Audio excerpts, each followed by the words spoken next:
you can see that we are surrounded by all our coffee gear because it's been just over a year since we bought our little Cafelat robot. Which we love very much. Yes, and we've been making espressos and I guess milk-based drinks and sometimes ever since. I make cappuccinos. Oh, should we include the foamer? Oh, we should get the foamer. Go get the foamer. So we thought it was a good chance to sort of look at where we are with our Cafelat robot sort of 1 year in. We got it a year ago in December of 2020. And it's been a little bit of a crazy year.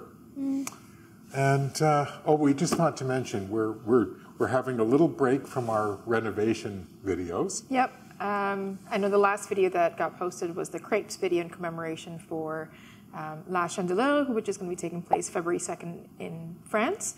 But there's still some projects that we need to do for Reno. Believe it or not, we're still not done. We have to do them. We can't find anybody else to do the work. So just so it doesn't seem choppy. We're taking a little break from the action, letting the kitchen just settle in a little bit and enjoy using it. I have to admit, what we've done so far with the kitchen, the layout that we've done, it's been amazing. We love it. Cook at the same time. The kitchen just stays clean automatically almost. It's really... If only. If only. But we will get back to the remaining renovation videos as we finish the other projects, just so sequentially it doesn't seem so choppy. Yeah. Meanwhile, 1 year in on the Cafelat robot. Yeah, and we only thought it was appropriate to do a review 1 year later. And the review is... We still love it. Thumbs up all the way. The amazing thing is, Nadia here, who didn't drink coffee at all, now has a regular espresso-based drink almost every morning. Yeah, I start my day, if I'm in the mood, which is about maybe 5 times a week, with a cup of coffee with some milk and a bit of sugar, because that's the way I like it. And then the remaining day is still chai, because I can't drop that. I get cravings for it. Unless you feel like having chai tea. Please, please, people out there, don't say chai tea. In our language, chai means tea, most likely black tea.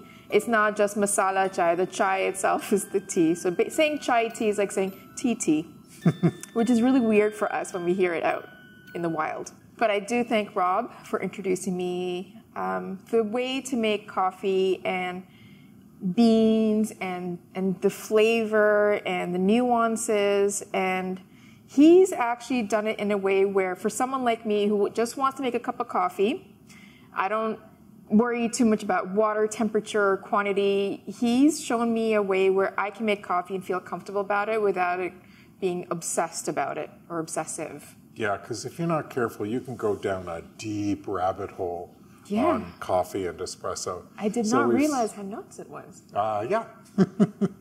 But we've just we've found a level that sort of suits us, and we've got some nice things to accompany our coffee experience or our espresso experience, and we thought we'd share those with you. Including accessories. So the Cafelat robot has stood up absolutely perfectly. It's been making coffee every single day. I usually have a couple of double espressos in the morning and then a few more sprinkled during the rest of the day. And Nadia makes an espresso-based drink at least 5 days a week. So it's been working hard. It has not needed any maintenance or any work. It still runs absolutely smooth as glass, and it's beautiful. What I like is that the coating as well, considering there's maybe not a huge amount of hot water, but you know, it's going through a lot of wear, but there's no tear showing. The gauge is still great. I think it's because it's a fully manual-based machine. Nothing electronic about it. It's built so solid, of all stainless steel. Yeah. We've had a lot of questions over the last year about, you know, various points about the robot and some queries about, you know, how do we like our choice of the robot versus other manual machines like the Flare. And what I keep coming back to is the simplicity of this. And very little counter space. Very little counter space. It's a nice compact unit as opposed to the Flare, which has is substantially bigger. But also, every time you make espresso, there's no issues with sort of preheating, or their Flair has come out with a new one that plugs in and heats the head and stuff. With this, it's not a problem because, you know, the only thing the water is touching, oh, there it is. The only thing the water is touching is this very small aluminum cup, and it doesn't absorb much heat. So you really don't have to do any fancy sort of heat management or temperature management. You just go ahead and make coffee, and then you can go and make another one and another one and another one, and it's nice and simple, compact and straightforward, and that's why we've continued to enjoy it and why it's continued to make our coffee every day. And I'm pretty sure the Flair is bigger than I am. So imagine me making coffee using the Flair. I would be discouraged. Not that I'm saying it's a bad machine, but you know, got to be mindful of other body sizes out there. And also, we find this very cute and enjoyable, and it brings a smile to our faces every day. It really does. That's really what it comes down to. Yeah.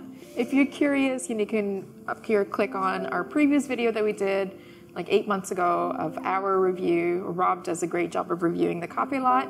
If you want to know what we're talking about, it shows more detail there on how to make it. And the other thing, and this is thanks to Justin at Cafelat, where we ordered our equipment, he recommended this Kinu grinder. This is the Kinu Pheonix, which was designed to be built after the Kinu factory burned to the ground. So they came up with this design to rise from the ashes of the factory.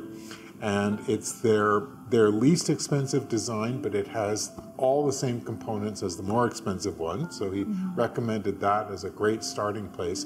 And we're really pleased that he did, because what we love about this is Nadia and I have now developed sort of different recipes for our coffees. For the same beans. For the same beans. Yeah. But because Nadia is making a milk-based drink, she tends and has basically a different palate regarding coffee than I do. So I tend to grind a little bit finer than she does. And so what's beautiful about this grinder is the grind mechanism, or the adjustment mechanism, is right at the top of the grinder. And it's very, very simple. You just loosen the one nut, adjust your grind, tighten it down, and you grind your coffee, and then we usually sort of set it back to the other grind setting. So it really is a simple and easy. You don't have to like get underneath the grinder or anything. Very simple one to make very small tweaks to the grind that actually, with a machine like this, make a huge difference to the output of the espresso. So that's been a great find. The one thing we did discover is that the original grinds cup, there it is. The original one was a sort of a plastic cup. And the problem was it wasn't very heavy, which made the whole grinder a little bit top heavy. And it did actually have a little bit of an accident. It did tip. Didn't it crack? It tipped and rolled off the counter. And I think there's a dent. There's a little dent. Yeah, it had an accident. It's very little, but it didn't impact the enclosure. Yes, and so when I mentioned this to Justin, he did recommend that we buy the stainless steel cup, which is actually really beautiful. It's got a nice weight to it, plus it has these rare earth magnets at the top, which cling it onto this, so it's held in place beautifully, and it just adds enough weight to the bottom to make the grinder very stable. So that's a nice little additional adaptation. Yeah.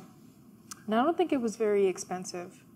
No, I think it was, I don't remember the price, I mean, but either way, it wasn't hundreds of dollars. No, if anything, it was still worth an investment, because now we don't have to worry about it. We were being very careful about it tipping, and it still tipped no matter what we did.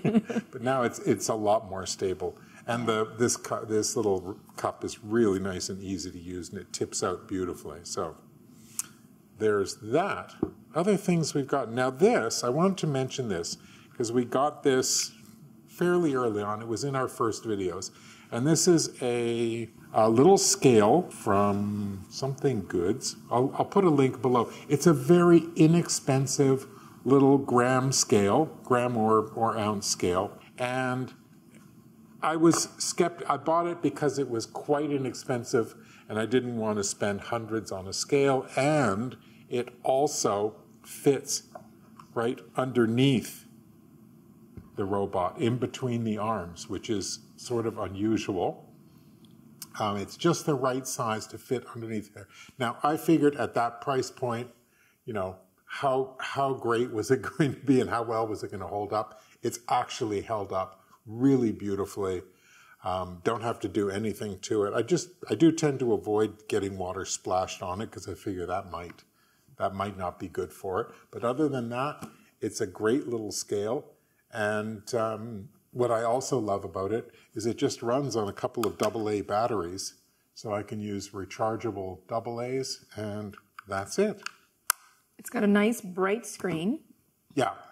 When it starts to get a little dim and hard to read, that's the time to put in a newly charged set of batteries. Yeah. But I like that about it, and it's held up much better than I would have expected. And highly accurate. Yeah, it's been great. Okay. And you got a neat tool too. I did. It was actually a gift from Rob because, you know, I still would like to froth milk now and then to make my, I guess it's a faux cappuccino because it's not. No, it's a cappuccino. This thing is from Subminimal. Subminimal. Say that 3 times. I forget the. It's called the Nano Foamer. Nano Foamer, Subminimal style or model, and now I know it looks like all the other foamers out there. It comes with 2 different. Eek. Bloopers are always good. It comes with 2 different, what would you call this? Screens. Screens. And you can actually make a great foam out of this thing, which I was really surprised. And it's fun to make, and they give great instructions. And I think it's a screen that really helps to create the foam that you want, to the point where you can actually still tap the mug to make a denser foam and get all the other air pockets out of it. They suggest that you tilt the cup, put this in, or you can leave this and just tilt this even further and go first side to side and then up and down, and you'll see the foam forming. I mean, if I have this much milk in there, the foam, if I have this much milk in there, then the foam can actually be up to this height, and it's delicious. It's like using the foamer on a barista machine because you can still get a bit of a caramelized milk flavor out of it. Just warm the milk ahead of time so you can have a hotter milk to work with. And I love this thing. My thumb does get tired because you have to hold down on the button here. So I just alternate. And it really does a great job, and I'm tempted to getting into trying to do cappuccino art, but we'll see if that happens. I'm too lazy. It doesn't look beautiful at the top. It looks rustic. So, another thing we bought. Yeah, and this was an investment. This is a bit of an investment, but it really is beautiful. And this is the Stagg from Fellow, the Stagg Kettle from Fellow. Yeah. And it seems to be sort of the go-to kettle for everybody who's into pour-over coffees because it provides a very even, steady pour, no dripping. And one of the things that we noticed right off the bat, and I think it has to do with the overall shape, is that the water seems to heat up much faster. It must be the shape, the way it's built. Yeah, it's because the wide base allows we have a gas stove, so the flame covers the whole base, which is really nice, and then I guess tapering it concentrates the end. I don't know, but it just seems to boil faster. It does, and we got the one that's for stovetop as opposed to electric, but this still comes with the gauge. Nice little thermometer so you can see the temperature going up, so you know how long you have to wait. And it's been a real pleasure to use. Yeah. And the one thing that I've noticed is, my routine, and I guess you do the same, is I weigh my coffee, and I've sort of ended up at just a little over a 2-to-1 ratio. So my recipe on the Cafelat is about 20 to 20.3 grams of coffee in. And then because of the way that the Cafelat works, what I tend to do is the coffee gets ground, put in here, and put on the scale, and then I measure in 64, 65 grams of water. And that way, when I fully press the arms down and push all the water through, with the absorption of the coffee, I come out with about between 40 and 44 grams of espresso out. So just around 2 to 1 or 2.1 to 1. And that seems to be a really good ratio. And the nice thing is, with the Stagg pourer, it's very, very easy to sort of get the exact amount of water into here that I want. I found with our previous kettle, I would always end up being under or over, and then you try and top it up a little bit, and it's, then now you're like a bunch of grams over. So this gives me a nice, repeatable, measurable way of adding the water. And it also looks really nice on our stove. Now that we've renovated the stove and we have this beautiful industrial style stove in the kitchen, yeah, this looks really nice on it. It does. We just leave it on the stove now. Yeah. Now the funny thing is, and we sometimes laugh about this, but my tea is tasting better. So I drink tea in 2 different ways. I drink it in the traditional way when I make chai, which is where you boil milk, water, and tea together. And then I also make what in our language, literally translated to, we call it raw tea. Basically, you put a tea bag in a mug and then you pour hot water over it. We call that raw tea, the literal translation. Ever since we've gone to this new kettle, the tea is tasting better. And I don't know if it's because of the pour over method and the fact, when I pour the water, I deliberately pour it onto the tea bag and I just go back and forth and you can see it infusing the tea. I don't know if that's what's making it taste better, but it's not so bitter. It doesn't have a dry feel on the tongue. It tastes a little sweeter. Maybe it's a placebo effect. It's happening every time. I mean, how long does a placebo effect last for? So for those out there who may be curious, it's making my tea taste better, and I'm sure there's science involved behind it. Whatever the case, it tastes yummy. I think the tea tastes better because of your really nice ceramic cups. The cups. So let's put these away so we can show the folks. Do you want to show the tray first, though? Sure. We did pick up this beautiful little tray. It's from... Is it also from... Did you get we it from got it from Cafelat. It's designed by Kinto, which is the same people that make your cups. And it's a really nice bamboo finish tray. But what's really nice is it has just a little bit of a rubber non-slip coating on it, so things don't tend to slide on it. Ta-da! Doesn't move.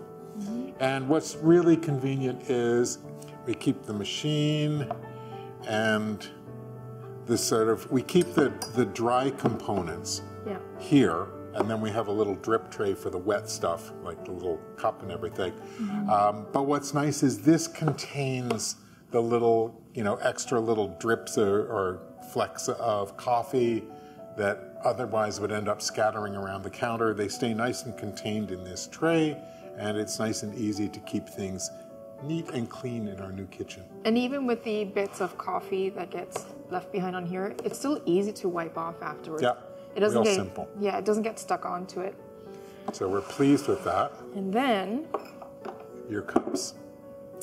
So I like cups, and I like a variety. There's other varieties over there, depending on the way I'm feeling that day. Yes, that's my life. Maybe it's an artistic thing or an artist thing, but depending on my mood, I like to grab different cups. These I got also from Cafelat, and they're also Kinto. Kinto. They make beautiful things. These are great for if you're doing a double espresso, or you know what, we should do affogato in these. Oh, definitely. And these I like because sometimes I don't want a big mug of coffee. I just want a smaller mug. I even make chai in this, so it depends on my mood of how much liquid I want to intake. And they're fantastic, and they're so pretty. Yeah, and they have a great range of like styles and colors. They're yeah. really beautiful. We decided to go with the lighter colors, and I just wanted something pink because I actually don't own a lot of pink things. Not because I'm a girl, it's a nice shade of pink. Yeah. And you got some really great glasses from Cafelat as well. And these are designed and made by a company called Kruve, which I'm proud to say is a Canadian company. Is this also Kruve? That's also Kruve. And they seem to be sort of the darlings of the espresso and pour-over world these days. They have a whole range of beautiful different shapes for their glasses, and they're double-walled glass, which I really appreciate. I tend to use this glass if I make like a French press and I'm drinking coffee over a longer period of time. It keeps it nice and warm. And this one is specifically designed for espresso. One of the things that I've learned along the journey, and I learned this from James Hoffman, is that it's actually quite beneficial once you've made your espresso to give it a little stir. And he actually has a line of specialty espresso stirring spoons, which are very pretty. But the point is to get the layers of the espresso, because as the espresso is made, it starts out denser, and then as you're putting more and more water through it, it's less dense at the top. And in order to get those to blend together, you need to give them a little stir with a spoon. And then I noticed these cups came out, and this is designed with little nubs inside it. I don't know if you can even see them. They're hard to see in person. But the idea is that rather than having to go and get a spoon and then wash it off, you just give it a good, spin with this, and the little nubs agitate the coffee and cause it to mix. And guess what? It works. You want to show them? Yeah, we should show them. Okay. But let's clear everything out of the way. Well, should we talk about the other things that we've got? There's just a few more things. Before we show it to you guys. Before we demonstrate Before the this. entertainment. Let's finish talking about the rest of the stuff. One of the things, well, we've got these beautiful glass containers. These are I found these on Amazon. I will share the link. I will provide links to everything we have in the description down below if you're curious about them. But these little glass jars are fantastic, and they come as a pair in one package. Yeah, they're very pretty. Bamboo top, and the best thing is nice solid silicone seal so that it's relatively airtight, keeps your coffee fresh, which I really like. And we can the nice thing is we can see that we have a lighter blend and a darker blend. And one of the things that's occurred over the year is that, particularly me, because I used to be very much a sort of dark roast coffee liker, even for espresso, is I've started to use lighter and lighter blends, or lighter and lighter roasts. Nadia tended towards the lighter roasts right at the start, and then as my palate got, I think, educated about espresso through working with this and tweaking recipes and just playing a little bit with it, I began to also lean towards a lighter roast. I still like to have a darker roast around because I use a mix of them when I make a French press, because I still like the richness of the darker beans along with the lighter beans.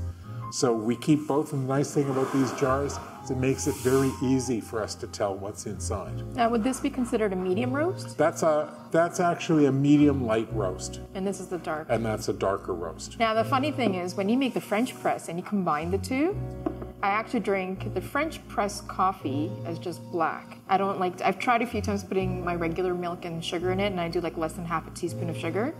It doesn't taste the same. So that I drink as black, but when I like to make the espresso using the Cafelat, a little bit of milk, a little bit of sugar, it just gives the more caramelly taste, and I really enjoy it.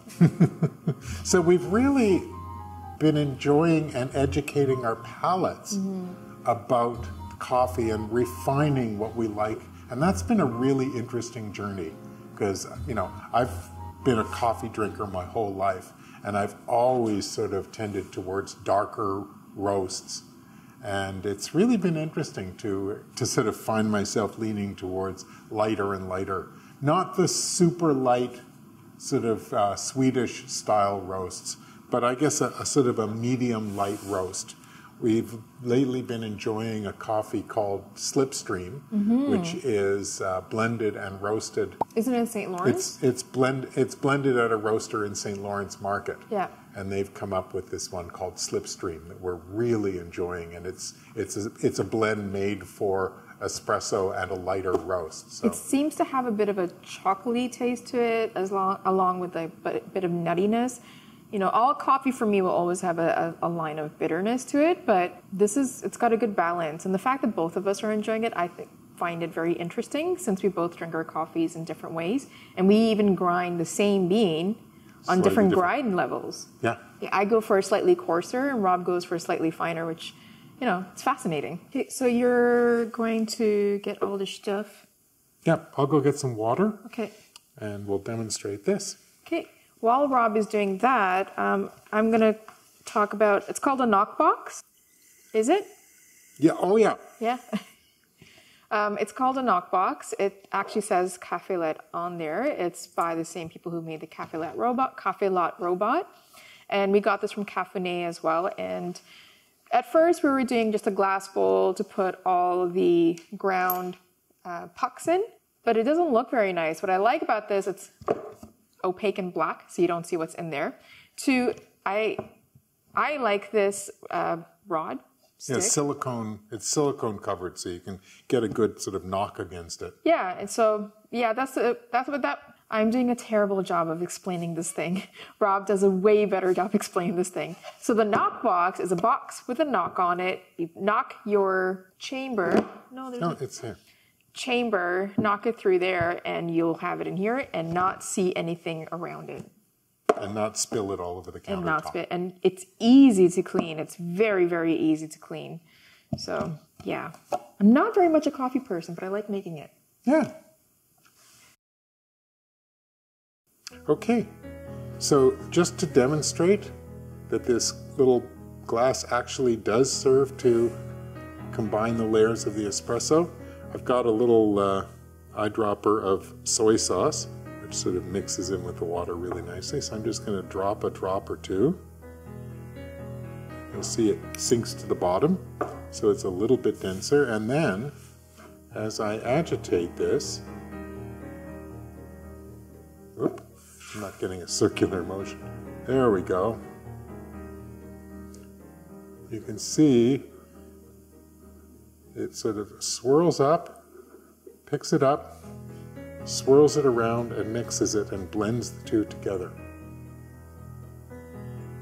And that will mix the layers of your espresso quite effectively without dirtying a spoon. Now, while we've been doing our renovation videos and posting them, in a number of our videos you'll see us making coffee using the Cafelat Robot. Because you don't get renovations without coffee. You gotta take a break sometimes and just make a cup of coffee. So that's been our journey with the Cafelat Robot and exploring handmade espresso and all of the nice sort of ramifications of that and the subtle flavors and things we can develop. And you've learned to appreciate coffee. I really learned to appreciate coffee, so much so that it's now hard to buy a cup of coffee when we go out. We've been spoiled. But we are fortunate in that we have some wonderful cafes and some wonderful roasters here in Toronto that we can get some nice coffee and enjoy the variations that are available. Yeah. So we'll continue using this. I don't ever want to see this disappear. It's been fun. It's been a lot of fun. And he's a cute little guy. And if you've had any experiences, or if you'd like to hear more about the Cafelat Robot, comment, ask questions. And remember to subscribe and like. Yeah, and hit the notification bell so that you know when our next videos are me posting. We can't do this without you guys. So we want to make sure you guys enjoy what we put out. Thanks. Thanks and bye. Ta-ta.